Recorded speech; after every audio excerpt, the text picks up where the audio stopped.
technical issue.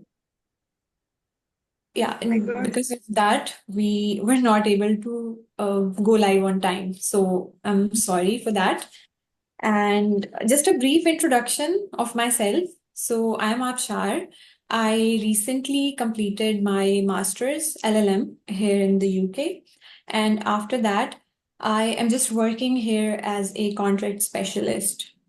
So the topic today that, I'll just be briefing is that, career in law beyond litigation. So there is this mindset, especially in Pakistan, law students, they just think कि अगर हम law पढ़ रहे हैं तो हम बस litigation में ही जाएंगे। वो समझ लेते हैं कि that's the only default pathway.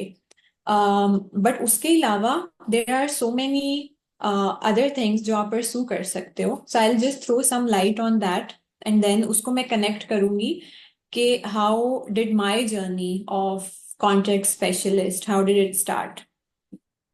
सो पाकिस्तान में मोस्टली ये होता है कि जब आप यूनिवर्सिटीज में हैं, सो सबके माइंड में होता है कि ओके हम लिटिगेशन करेंगे, हम कोर्ट्स जाएंगे and things like that.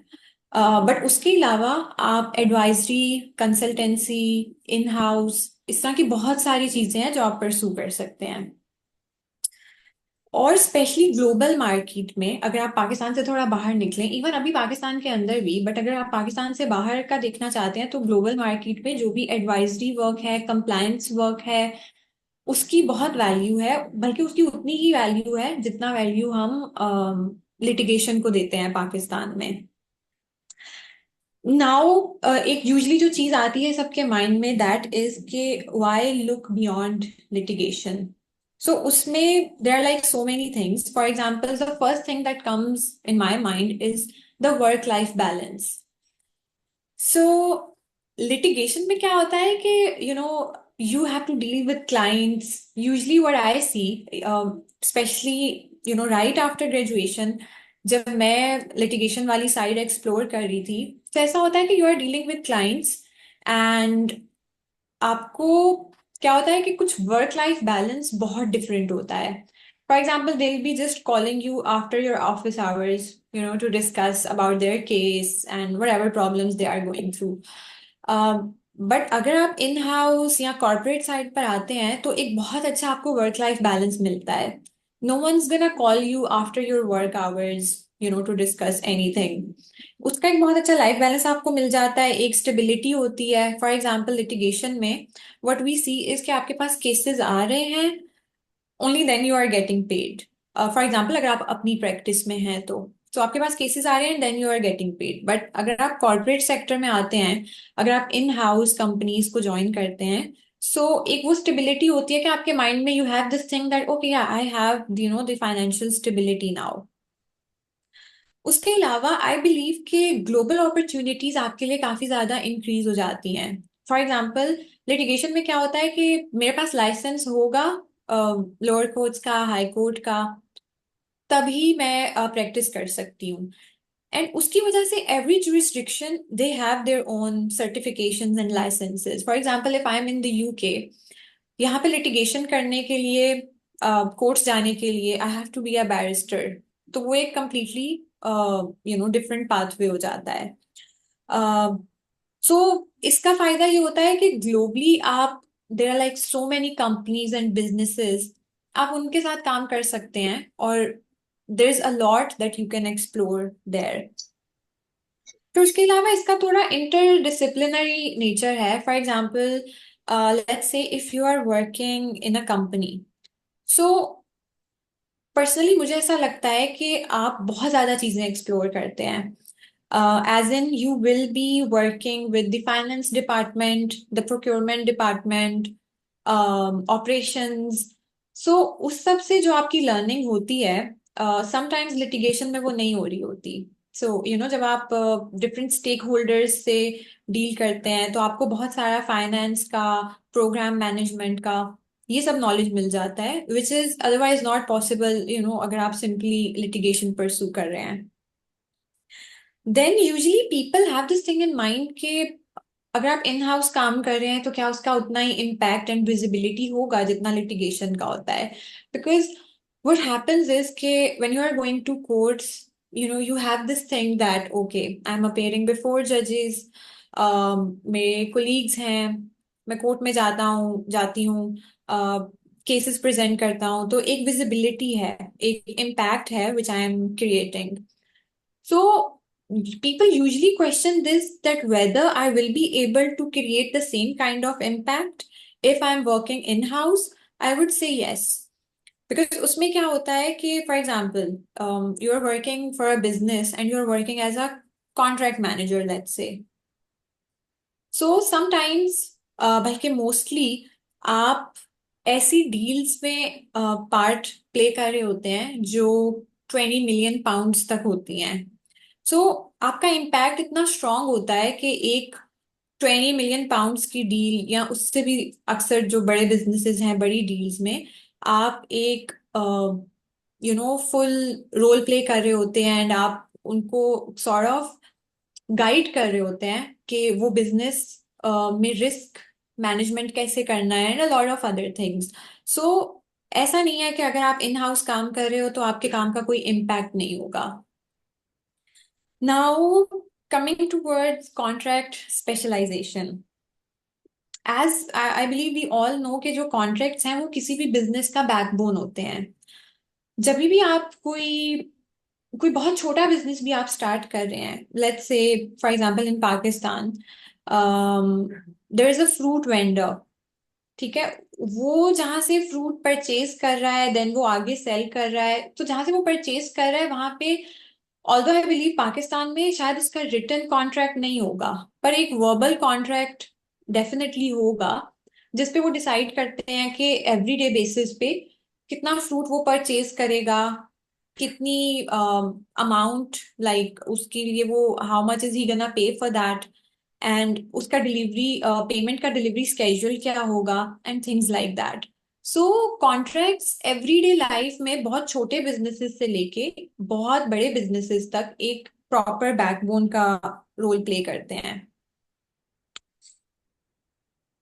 So अब how things work here in the UK, it is a bit different from Pakistan.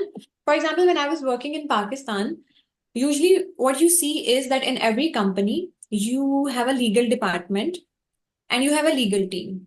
So now that legal team will be responsible for contracts drafting, for all the litigation work, handling the litigation work, for all the procurement work, everything.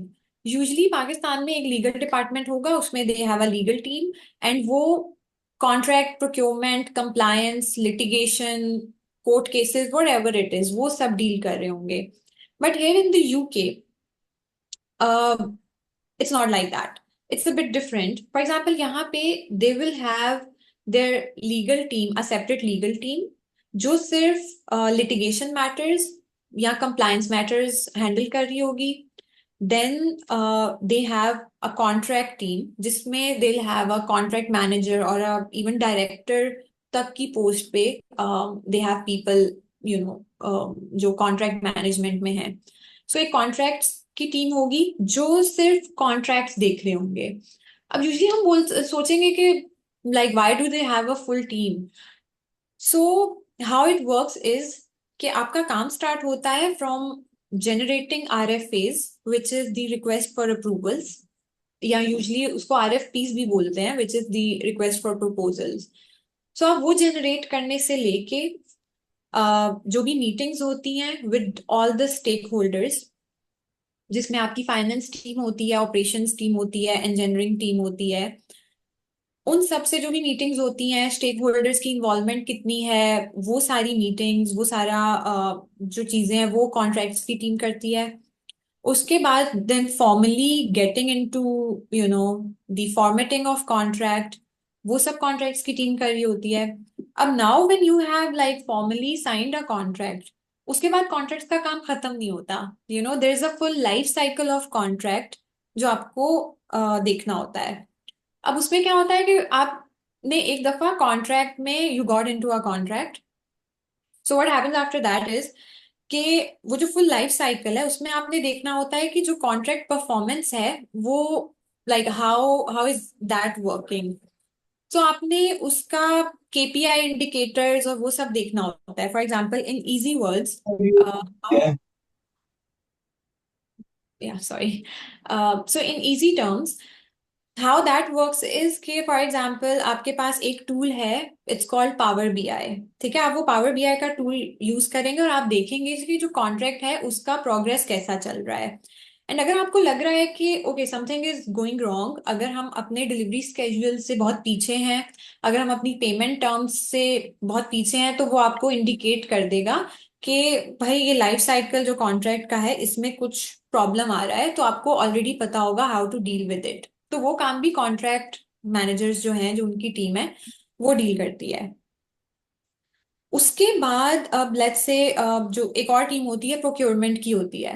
अब procurement की team क्या करेगी कि आपको वो deal करती है beads और टेंडर्स के साथ। जब आप सप्लायर्स के साथ डील करते हैं तो आपके पास डिफरेंट टेंडर्स और बिड्स का काम आता है, and you have to figure out suppliers all around the world. For example let's say if I am working for let's say Punjab university है, मैं उसके लीगल डिपार्टमेंट में काम कर रही हूँ, कॉन्ट्रैक्ट डिपार्टमेंट में या प्रोक्योरमेंट डिपार्टमेंट में। और मेरे पास एक पंजाब यूनिवर्सिटी के प्रोफेसर आते हैं और वो बोलते हैं कि जो हमारा स्कूल ऑफ बायोलॉजी है, बायोलॉजी डिपार्टमेंट है, उसके लिए हमें ये ह्यूमन टिश्यूज चाहिए हैं और ये आप हमें करके दें। तो जब जो प्रोक्योरमेंट टीम होगी वो पहले तो एक लिस्ट निकालेगी कि कौन से वर्ल्ड वाइड या पाकिस्तान में सप्लायर्स हैं जो ह्यूमन टिश्यूज सप्लाई करते हैं। फिर उसमें because it's a very sensitive thing, कहने को you will be like okay human tissues है, सप्लायर्स होंगे, लेकिन उसके लिए बहुत सारा कंप्लायंस वर्क होगा जो आपको देखना होगा। For example what are the rules and regulations जिससे आपको कंप्लाई करना है, because if human tissues are involve तो कहीं ऐसा तो नहीं हो रहा कि ह्यूमन ट्रैफिकिंग या ह्यूमन स्मगलिंग आप किसी ऐसे सप्लायर से तो नहीं डील कर रहे। So you have to be very careful, because इन चीजों का जो इम्पैक्ट होता है, जो इसकी पेनल्टीज आती हैं, वो सिर्फ लाइक पैसों में फाइन नहीं होता, sometimes it's imprisonment and things like that. So वो सारी चीजें एक प्रोक्योरमेंट वाली टीम फॉर एग्जाम्पल देखेगी, and then you have to like have meetings with your legal team, with your contracts team, and आप वो सारी चीजें डिस्कस कर रहे होते हैं कि if एक certain चीज की हमें procurement करनी है, so how to go about it. So this whole process is very interesting. It's very time consuming and इसमें there is a lot of risk involved. Uh, so this was like all about कि किस तरह से different departments जो हैं sort of they work here in the UK या even in Pakistan. So now I would just talk about the skills, the skills part, कि आपको कौन सी skills हैं जो required होंगी if आपको लग रहा है कि you want to be a contract specialist. I would say कि यूजली हम लोग ऐसा करते हैं कि हमारे पास लाइक थोड़ा थोड़ा नॉलेज होता है अबाउट एवरीथिंग, लेकिन हम किसी एक चीज में स्पेशलाइज नहीं करते। I am not sure if still things still work like that in Pakistan, but globally that's not the case. अगर आप किसी भी जॉब रोल के लिए अप्लाई कर रहे हैं, चाहे वो लीगल है या वो फाइनेंस से रिलेटेड है, व्हाटएवर इट इज, आपसे एक एक्सपेक्टेशन होगा कि आपके पास एक सर्टेन स्किल सेट होना चाहिए। So let's say now will talk about contracts purely. So अब उसके लिए जो फर्स्ट स्किल आपको चाहिए होगा वो ये होगा कि आपको एक वेरी डीप अंडरस्टैंडिंग होनी चाहिए ऑफ कॉन्ट्रैक्ट लॉ।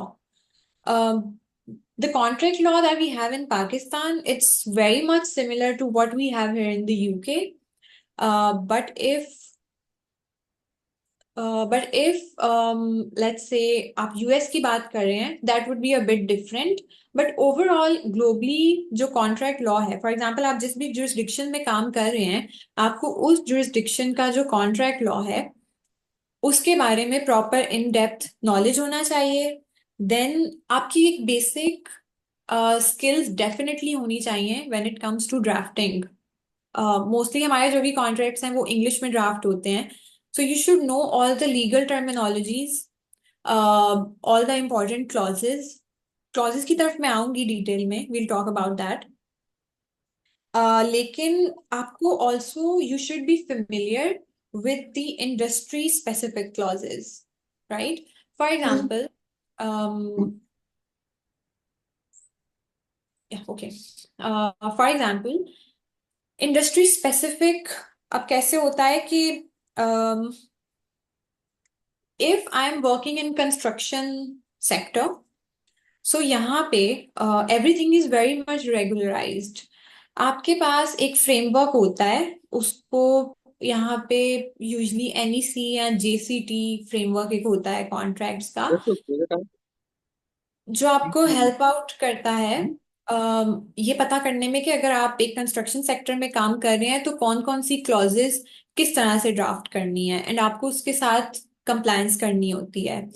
या फिर फॉर एग्जांपल अगर आप डिफेंस या एरोस्पेस में काम कर रहे हैं, that is way more regularized than the construction sector. उसमें यूएस की सर्टन रूल्स एंड रेगुलेशंस हैं। I would name a few, for example there is one called ITAR, या फिर there is another called EAR। So अगर आप कुछ भी, let's say I am working for a company जो aerospace equipments या aerospace के जो पार्ट्स हैं वो डील करती है। अब एरोस्पेस का क्या है, उसके दो पर्पस होते हैं कि या तो कमर्शियल जेट्स होंगे या मिलिट्री जेट्स होंगे। तो अगर मिलिट्री जेट्स के लिए मैं एक स्मॉल सा पार्ट भी बना रही हूँ और मैं उसको किसी यूएस के सप्लायर से अ, मंगवा रही हूँ ताकि मैं उसको एक proper military jet in the end मेरे इंजीनियर्स जो हैं वो उसको बना सकें, तो अगर एक बहुत स्मॉल सा पार्ट भी यूएस से आ रहा है तो मुझे यूएस के जितने भी रूल्स एंड रेगुलेशंस हैं उस सब से कंप्लायंस करना होगा, उनका जो ब्राइबरी एक्ट है उससे कंप्लायंस करना होगा। तो आपको as a then contract specialist, आपको जो भी इंडस्ट्री स्पेसिफिक कॉन्ट्रैक्ट्स की कंप्लायंसेस हैं, क्लॉजेस हैं, उस सब का पता होना चाहिए, जो कि डेफिनेटली विद टाइम आता है एंड विद एक्सपीरियंस आता है, like when you will work in different sectors, diverse fields, so automatically you get to know about all these things. Then there's another very important thing as a contract specialist. Pakistan में we don't really have any such thing. Usually हम data protection के लिए एक non disclosure agreement sign करते हैं, but here in the UK they have data protection act, and इनका एक और है called GDPR. सो उसका आपको पता होना चाहिए कि आप किसी भी इंसान का या किसी भी कंपनी का डेटा जो है वो उनकी कॉन्सेंट के बगैर कहीं नहीं, you can not write it anywhere और you can not give it to any third party. और उसके बाद एक और जो स्किल है which is very much needed to be a contract specialist is called negotiation. It is very interesting. I'll brief you about that. But उससे पहले I think we should talk more about the clauses of the contract. So अगर हम basic से बात करते हैं, और मैं बेसिक जो कमर्शियल कॉन्ट्रैक्ट्स होते हैं उनकी क्लॉजेस के बारे में I talk about. So we have, जो पहली चीज आती है पार्टीज के बारे में, कि कौन पार्टीज हैं जो उस कॉन्ट्रैक्ट में, the parties which are getting into the contract, उनका नेम क्या है, उनका लीगल स्टेटस क्या है, वो कहाँ पे रजिस्टर्ड है। ये बहुत बेसिक है which is there in every contract. So after that comes scope of work. So scope of work is very important because it specifies exactly that why you are getting into a contract. सुनने में बहुत basic लगता है कि अक्सर लोग इसको mistake वहां पर होती है जहां पे लोग उसको बहुत एम्बिगुअस सी टर्म्स में ड्राफ्ट कर देते हैं कि this will be the scope of work, and then for example I am the supplier और मुझे कुछ पार्ट्स डिलीवर करने हैं दूसरी पार्टी को, ठीक है, दैट्स द कॉन्ट्रैक्ट। अब दूसरी पार्टी मुझे बोलेगी, अगर वो टर्म बहुत एम्बिगुअस है, तो मुझे बोलेगी कि या यू नो अगर हमने बहुत स्पेसिफिकली नहीं लिखा कि मैं कौन से पार्ट्स डिलीवर करने वाली हूँ, तो कल को डिस्प्यूट हो सकता है इस चीज पे कि the other party will say to me कि why don't you deliver us this these parts as well, and I will be like no, but इस पे हमारा कॉन्ट्रैक्ट तो नहीं हुआ था। एंड देन जब आप स्कोप ऑफ वर्क जाके देखेंगे तो दैट विल बी एम्बिगुअस, और उस पे फिर डिस्प्यूट हो जाएगा। That's why it is very important कि आप स्कोप ऑफ वर्क में क्लियरली नोट डाउन करो कि आप इस कॉन्ट्रैक्ट से क्या चाहते हो, why are you getting into this contract. आप किस तरह का, फॉर एग्जाम्पल अगर आपने कोई चीज सप्लाई करनी है या जो भी है, वो किस तरह का इक्विपमेंट होगा, कैसा होगा, ऑल द डिटेल्स वो आप स्कोप ऑफ वर्क में लिख देते हो। उसके बाद यू हैव पेमेंट टर्म्स।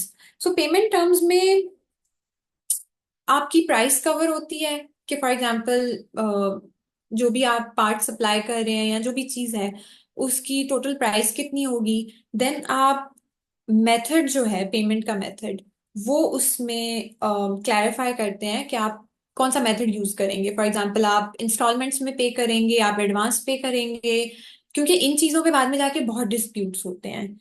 या फिर आपका जो पेमेंट स्केड्यूल्स हैं वो कैसे होंगे, all of these things you write in the payment terms. After that we have warranties. So warranties is very interesting because at some point मैं काम कर रही थी एक कंपनी के लिए विच is like, it's a very big company, और वो एरोस्पेस इक्विपमेंट से डील करते हैं। सब होता ऐसा है कि उसमें वी आर द सप्लायर्स। हम जो भी मिलिट्री एयरक्राफ्ट्स हैं एंड कमर्शियल एयरक्राफ्ट्स हैं, उनके पार्ट्स जो है वो मैन्युफैक्चर करते हैं एंड देन आगे सेल करते हैं, फॉर एग्जांपल बोइंग को, रोल्स रॉयस को, वगैरह वगैरह। अब उसमें क्या होता है कि आप ये चाहते हैं कि आप वो पार्ट्स मैन्युफैक्चर करें और उनको सप्लाई करें। अब वारंटीज कहाँ बीच में आती हैं, जब आप उनको बोलते हो कि okay I am supplying you this part, it's gonna work perfectly for 2 years, but let's say after 2 years उसमें डिफेक्ट आ जाता है। यू वांट कि वो कंपनी आपके पास ही वापस आए उस अ, जो भी उसमें डिफेक्ट आया है उसको ठीक करने के लिए। यू डोंट वांट कि वो किसी और थर्ड पार्टी के पास जाए उसके लिए। Why? Because obviously you will get money out of it. And also warranties वहां पे भी they play a major role, जहां पे लेट्स से आपने वारंटी दिया था 2 years का, but before 2 years there is some defect in those parts.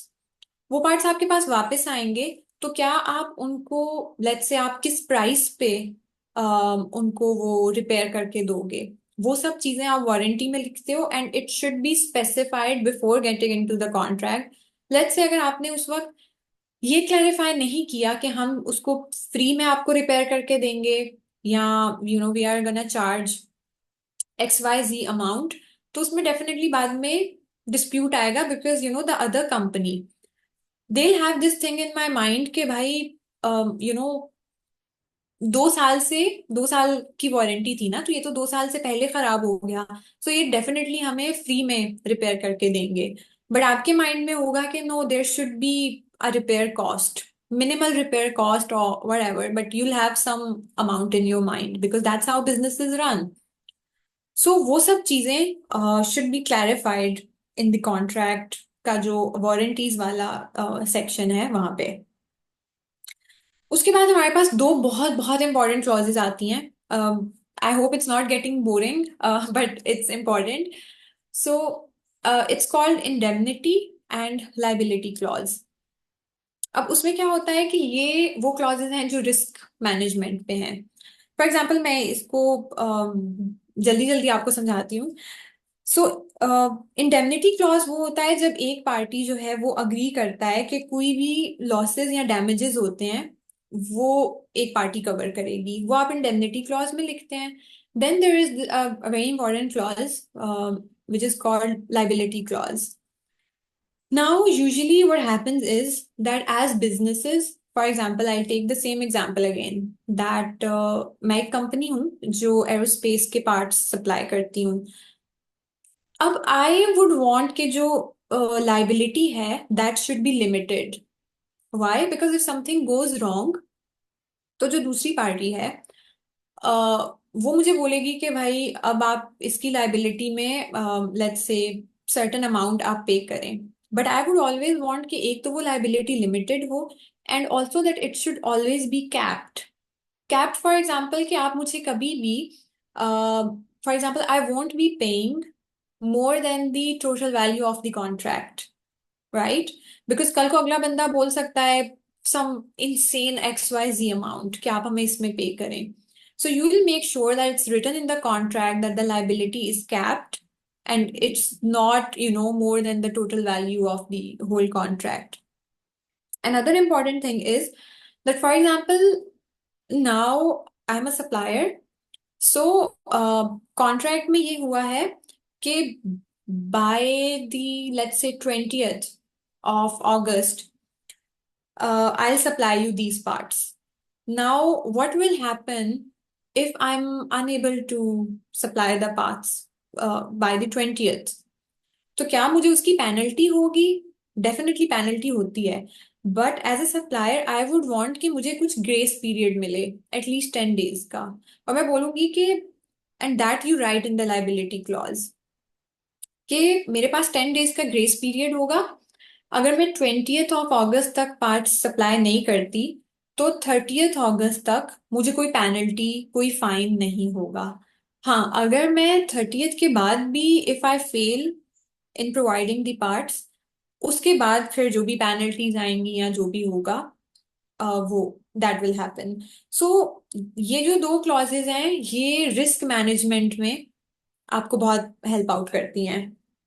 And they are, मतलब जब late I would just say कि बाकी कॉन्ट्रैक्ट ड्राफ्ट करने में अगर आपको एक दिन लग रहा है, so these 2-3 clauses sometimes they take 3-4 days, and then you have to get into negotiations with the supplier because with the other party. Because as a supplier, if I want कि limited liability होनी चाहिए, capped liability होनी चाहिए, जो दूसरी party है वो चाह रहे होंगे कि the liability should be unlimited.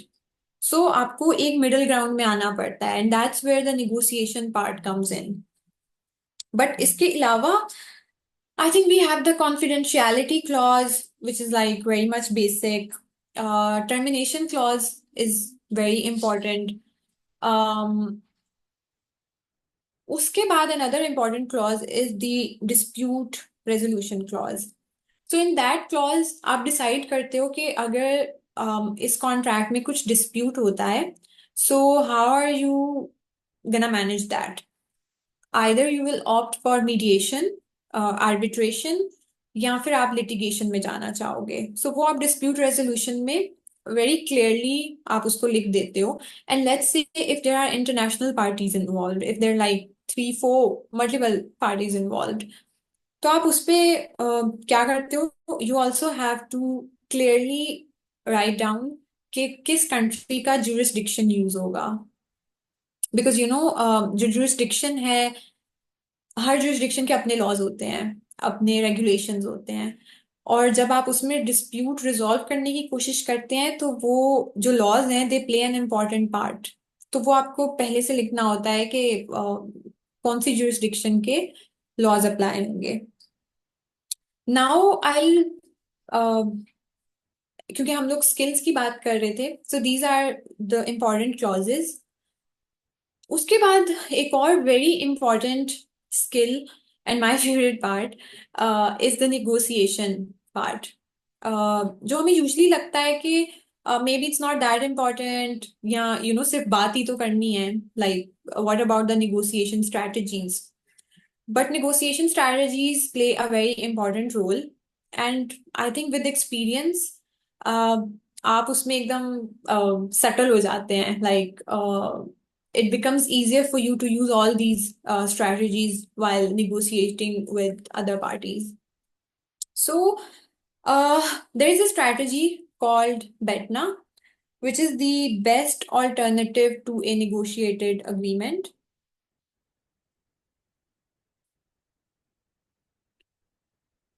Okay, I think I have 8 minutes remaining or something like that, so I'll be super quick.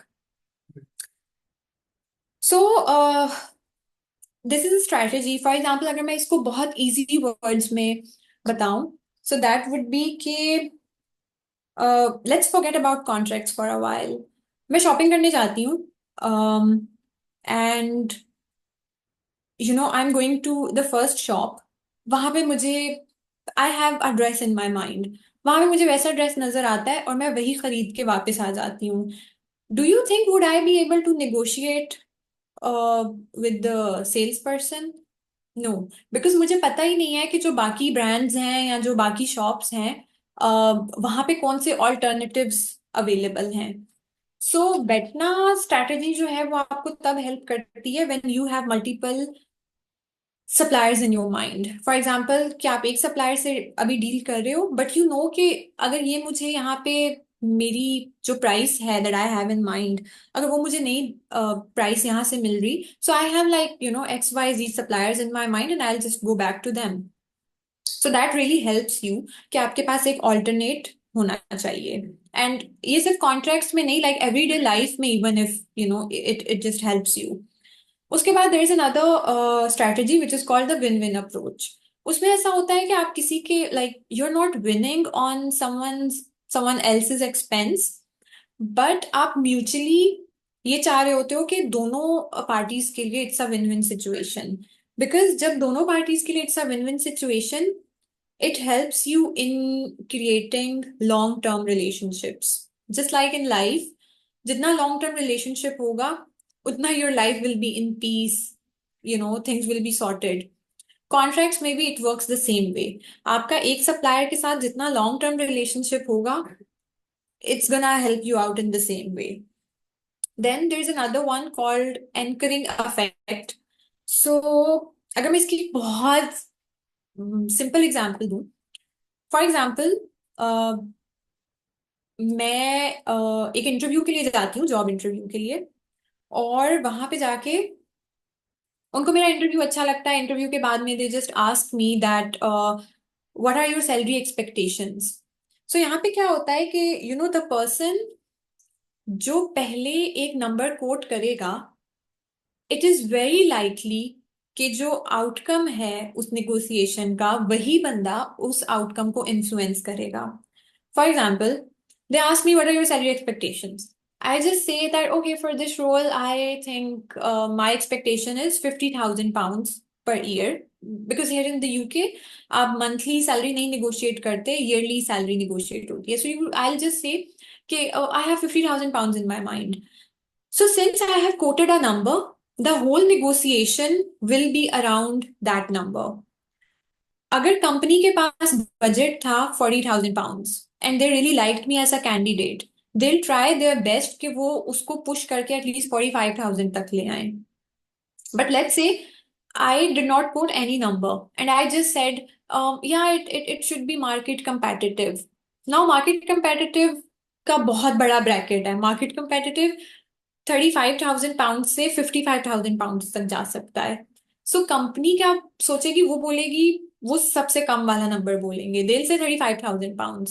तो अब जो पूरी नेगोशिएशन है वो £35,000 के अराउंड होगी, even though if I had like £50,000 in my mind, मुझे negotiate करना पड़ेगा £35,000 पे, एंड उसको मैं जितना भी स्ट्रेच करूंगी, मैक्सिमम मैं उसको £40,000 तक लेके जा सकती हूँ, उससे ज्यादा नहीं।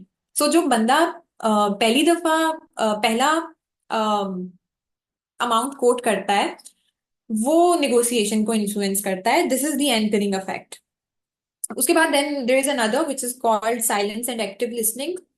सो यूजली क्या होता है कि हम साइलेंस को फिल करने की कोशिश करते हैं विद वर्ड्स। नेगोशिएशन में जितना आप साइलेंस से हेल्प ले रहे हैं, it's like it helps you a lot. आप जितना रश नहीं करेंगे to fill that void with words, उतना बेहतर होगा। फॉर एग्जाम्पल अक्सर ऐसा होता है कि the other person has said something and मैं फौरन से before even he has completed his sentence मैं बोल दूंगी कि ओ नो नो नो, या फिर ओ यस यस यस। बट अगर मैं उसको कंप्लीट करने दूं, तो मे भी हो सकता है कि वो उसके बाद कुछ और एडिशनल मेरे फायदे की ही चीज बोल दे। बट अगर मैंने उसको बीच में ही कट कर दिया और मैंने अपनी बात बोल दी है, then I am gonna definitely lose that part.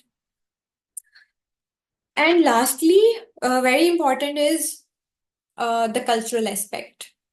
So, because Pakistan में भी, I would say that people come from different cultures, different backgrounds. तो हम negotiation के time में and even otherwise in life भी हम ये चीज माइंड में नहीं रखते कि एक बंदा is coming from a very different background, is coming from a very different culture.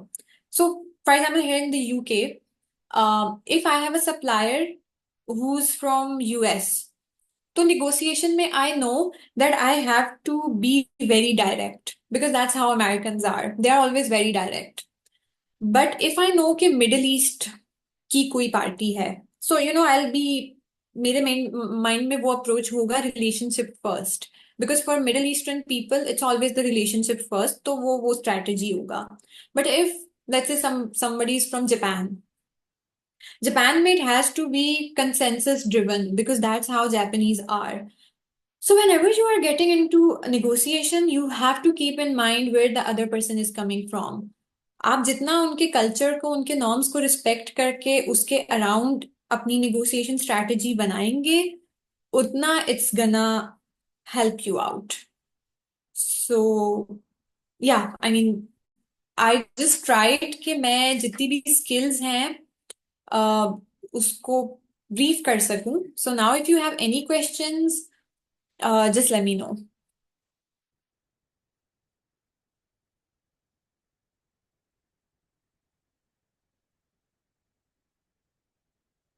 I think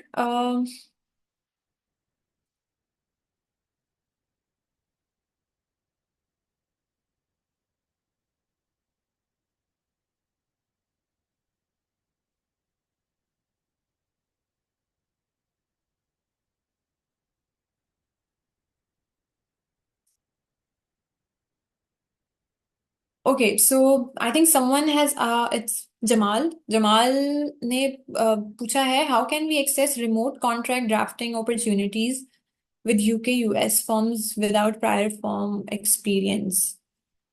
ma'am apologies we would be having a last minute क्योंकि जूम का जो है 40 मिनट्स होते हैं टोटल मैक्सिमम। तो डेफिनेटली इन चीज़ों का हम क्वेश्चन जो है हम नेक्स्ट सेशन में डेफिनेटली डिस्कस कर लेंगे। Okay, all right, sure, sure. I'm sorry, शायद मैंने बहुत डिटेल में बता दिया. I did not know about the 40 minutes policy. But yeah, basically ये okay. जूम I की hope it was पॉलिसी है। helpful. Okay, okay. Okay. Yeah, I